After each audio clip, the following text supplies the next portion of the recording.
Thanks for joining us. This video is to run you through some of the basic features of the Autel MS908E, the MaxiSys Elite.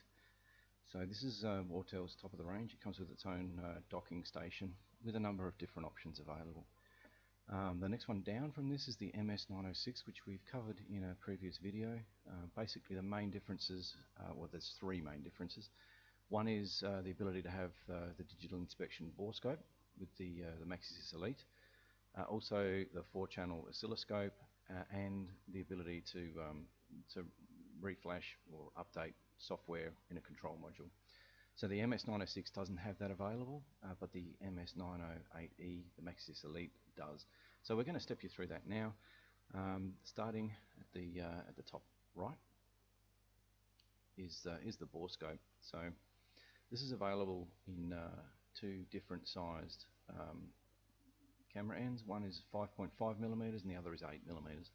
The 5.5, which is what I'm using now, is good for tight access areas. It's probably not that good for distance shot.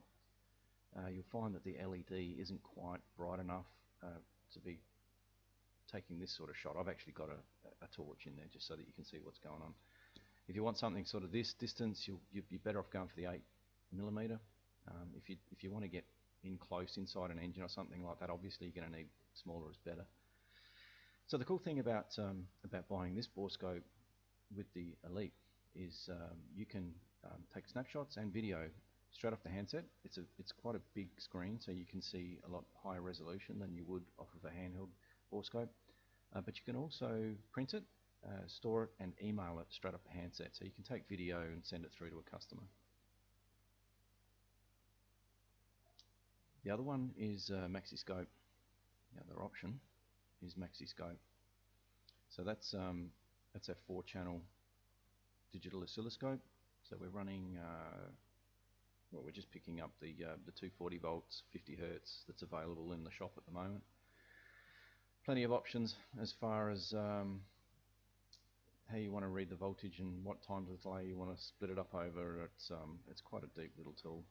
You can trigger it, measure it, auto scale it, do what you want to do. So we've only got basically one channel running at the moment, but it's a pretty cool little thing. It comes with secondary pickups, back probes, lots of different stuff. Definitely worth using instead of a multimeter. You're not going to capture voltage glitches or nor waveforms off of a multimeter. I do hear a lot of people saying that you know, oscilloscopes are outdated. I personally still like checking voltages with an oscilloscope. You pick up things that you certainly can't with a multimeter. Personal choice, but hey, it's an option available to you on this if you want to go that way. It's probably quicker than pulling out your picoscope. You can just flick it in, look at it while you're scanning and looking through live data, etc. So down the bottom row next to MaxiScope is remote diagnosis, which allows one MaxiSys Elite to plug into another one. Above that is function viewer. So that's just basically going to tell us what this tool is capable of on different models. So let's run a real world scenario where a customer rings up with an Alpha Julia, says I want to do a clutch in it. You don't know whether the tool is going to do what it's supposed to do or whether it'll calibrate the new clutch or whatever. So basically you can go in, select the vehicle, and this little list will tell you what the tools are capable of doing on that vehicle. It has to be connected to Wi-Fi, but as you can see, there's a lot of things that we can do with it. But it's pretty cool. I mean, it gives you the ability to be able to say no over the phone. I'm guessing you're probably going to say no to an Alpha clutch anyway, but you know, there'll be something that you're kind of humming and hawing about and you want to know whether you can or can't do it. That's your go-to place, function viewer. MaxiFix is a bulletin board, an Autel based bulletin board. So you know, someone will post a problem and someone else is supposed to get in there and offer a solution. Hey, look, it might work in the US. I'm not so sure it's a great thing in Australia, to be honest, but it is there and it's free.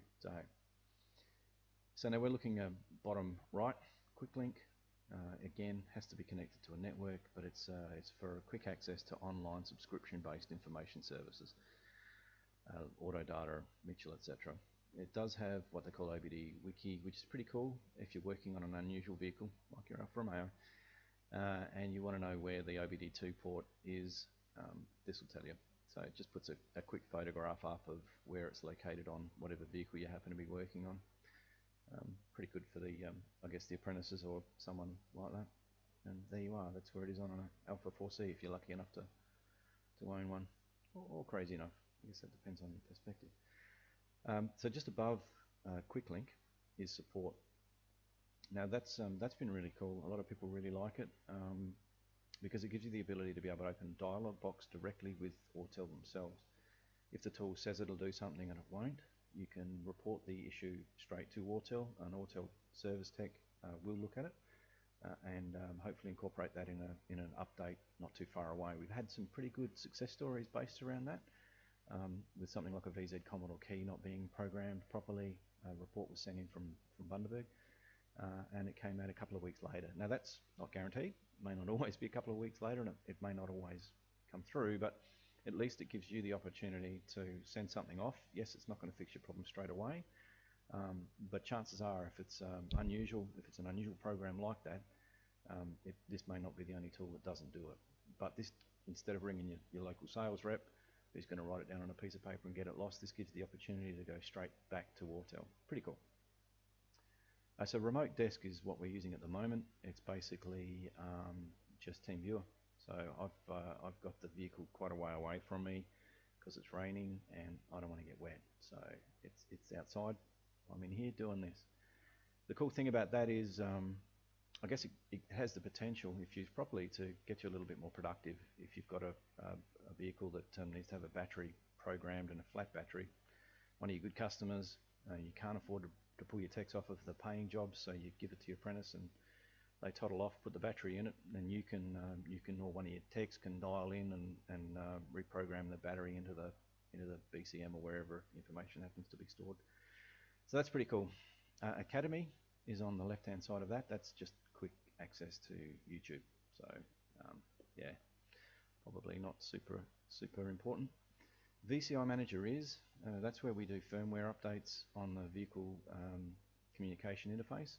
So if during the updates you may get a message to say that you need to update it, that's simply a matter of plugging in the shielded USB cable that it comes with and hitting the update button. Pretty straightforward. Shop Manager is also pretty self-explanatory. Your information, customer information, and previous reports. So if you've generated a report previously, that's where you'll find it. Starting again down the bottom right is updates. That's pretty straightforward, same as a phone. Obviously we've got one update there. I hit update and then update again, and it'll either update one or all of them. We can also set this to do it automatically at whatever chosen time of day you want. So because it comes with a docking station, you can leave it in, turned on, program it to update at midnight, and if it's hooked into Wi-Fi, it'll do that, ready for you to go the next morning. I personally like to just see what updates are coming through. Above that is ADAS. So as an option, the Autel MaxiSys Elite is, you can buy the full ADAS package with it, which includes target boards, flags on the side of the car to be able to do lane departure warnings, night visions, adaptive cruise control, the whole bit. It is also shipped with the ability that separately you can buy the ability to just do a windscreen package, a portable windscreen package. So if you're a mobile windscreen fitter, you can just buy that package just to do the forward-facing cameras, etc. That way you're not spending it on the lane departure warnings and that sort of thing. Bottom center is obviously settings. Now that's relative to the scan tool and not the actual tablet. Down the bottom right you'll see the tablet settings. Click on that and it'll open up your Wi-Fi settings or whatever else it is that you want to get in there and play around with. Down the bottom next to that is Data Manager. That's where we go to recall previous images, any information that we stored while we're driving it around the block, and any previously stored reports. Now to the interesting bit, that's these two up here. So one of the big things that people really like about the MaxiSys Elite is the ability to be able to quickly access lots of different abilities with the server side of it. So this lag is killing me. Let's go to the beginning. Service reset.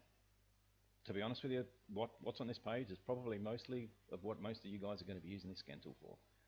It's a service light reset, an electronic park brake calibration, a TPMS sensor that accidentally got smashed on the tire machine, programming a new battery, bleeding ABS brakes, DPF regens, coding the occasional programming the occasional key and coding the occasional injector, calibrating your steering angle sensor after it's been aligned, setting the suspension ride height on a Land Rover if you're unfortunate enough to be doing a wheel alignment on that, stuff like that.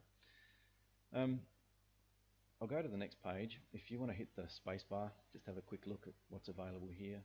But things of interest might be cylinder kill, clutch calibrations and trans adaptions,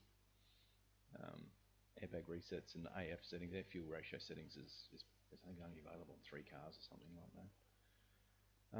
But look, that's in a nutshell the best part of this tool. It's quick and it's easy. So instead of looking through different modules to find the service light reset, for argument's sake, hit oil reset, then the vehicle, and it knows where that feature is on that particular car. I don't know, you know, it's a cop out for most apprentices to sit there and say they'd spend 10 minutes looking through different systems to find out how to cancel the service light. There ain't an excuse in this one. Hit service light, select the vehicle, and away you go. So we can do an auto detect on the VIN. It's not 100% every time, being honest with you.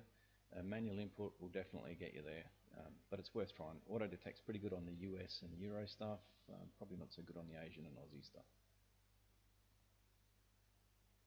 So diagnostics, let's have a look in that. This is very similar to most scan tools that are out there.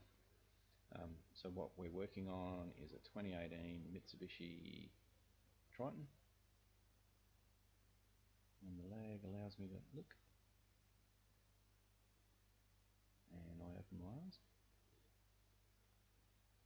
So auto select on this particular vehicle, it will read the VIN but can't decode it. So that'll no doubt come in a future update. But let's go through the manual selection and I'll show you how to do that. It's after 2006. It's Mitsubishi Motors Australia Limited. And we're working on a Triton KL 2018 415 engine. Done. So from here, if we go to diagnosis, it'll do an auto scan on all modules sequentially, showing us any faults that it's detected. From there, we can go in module by module, or we can erase the whole lot without having to go into module by module, which is pretty cool. It just saves a little bit of time having to go into each individual system to erase faults. So let's have a look at this one.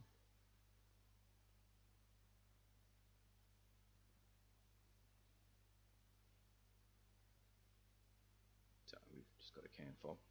Freeze phrase data is stored under the freeze symbol.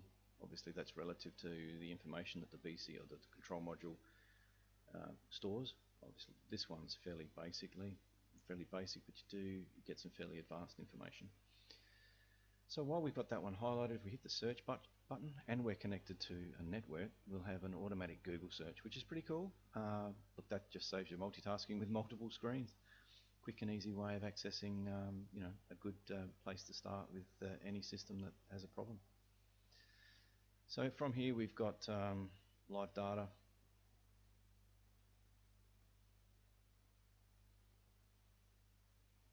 Relative to that system. Special functions. And any coding that's available.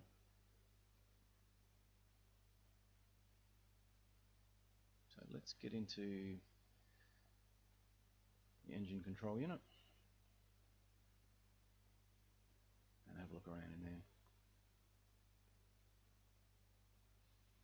ECU information, that's straightforward. Read codes, erase codes, live data. So one of the cool things about it too is that we can change the way that information is displayed, which I guess just makes it a little easier to interpret and to understand.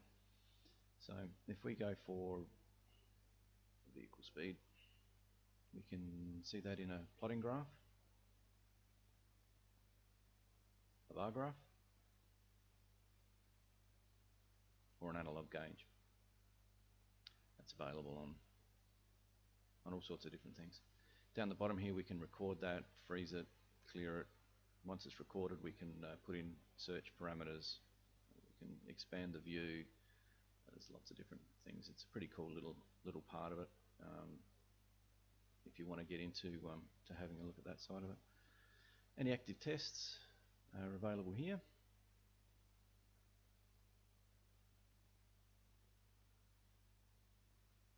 Pretty straightforward.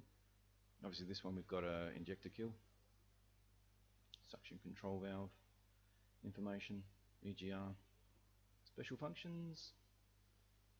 So from here we've got changeover ECU values, etc., DPF regens. Learning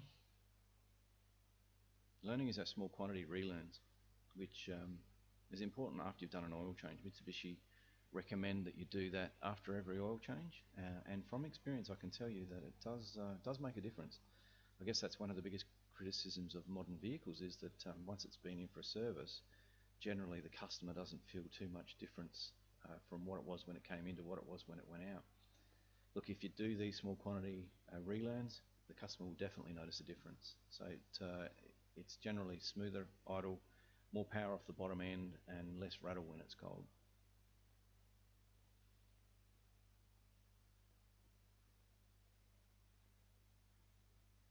So that was our learning.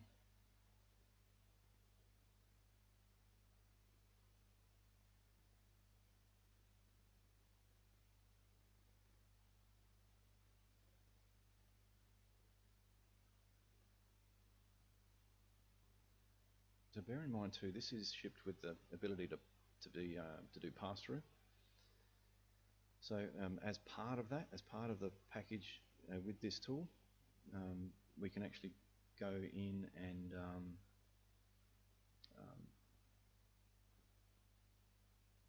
update software in Benz and BMW. So that's Mini included. It's shipped with that software. So as part of these special tests, we can go in, check the version software in each module in the car, and then select which module you'd like to do an update on, or you can do it all at once. But obviously there's some clear steps that you need to make sure to protect yourself, that you don't frazzle a control unit. You know, with battery stabilizations and things like that, because you're talking quite a lot of time to update every module. I certainly wouldn't recommend it, but module by module is probably not a bad way to go. But it is shipped as standard with that ability, so there's no need to connect into the internet. It's actually loaded into the tablet itself. That's pretty cool. Initializations.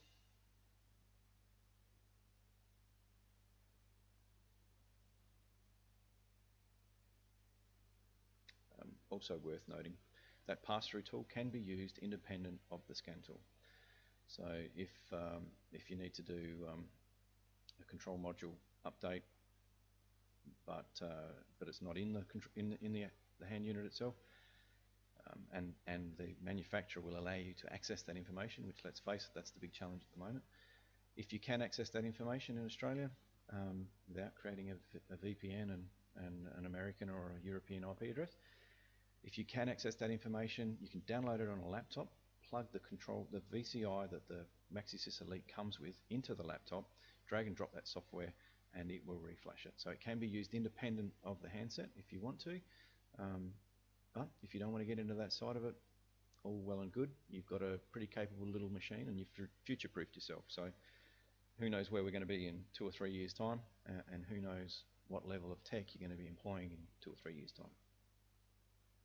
If you've got the ability to be able to do it, fantastic. Bear in mind, though, that that does come at a cost. So that Benz and BMW software does come at an extra cost. You can buy the updates without that if you want to.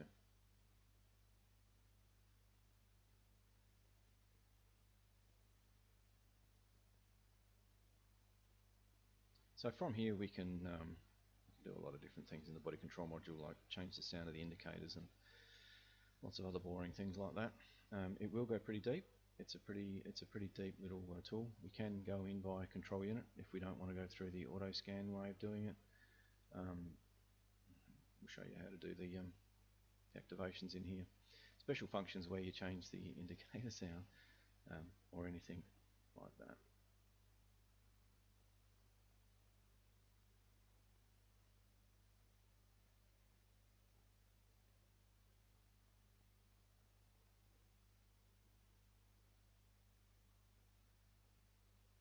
Up the top, you'll notice a print button. As part of the delivery of this unit, it comes with a little CD which you can load into your computer. If you're running off of a Wi-Fi network, the MaxiSys Elite will find that printer working on that network and print your reports from it. So you can either email it from the handset direct to your customer, or you can print them to your printer to staple to your service report, or you can save that from here, open a dialog box, away you go. Now we'll have a look at the key. Key side, there's clearly not too much we can do there.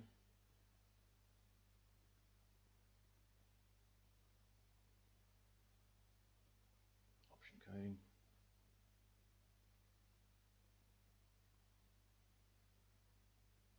And that's about it. Down the bottom we've got some quick actions to select another vehicle, create a customer, change the contrast on the unit, take a photograph, access Google, switch between screens, or go to the home screen. And there we have it. Thank you very much for your time.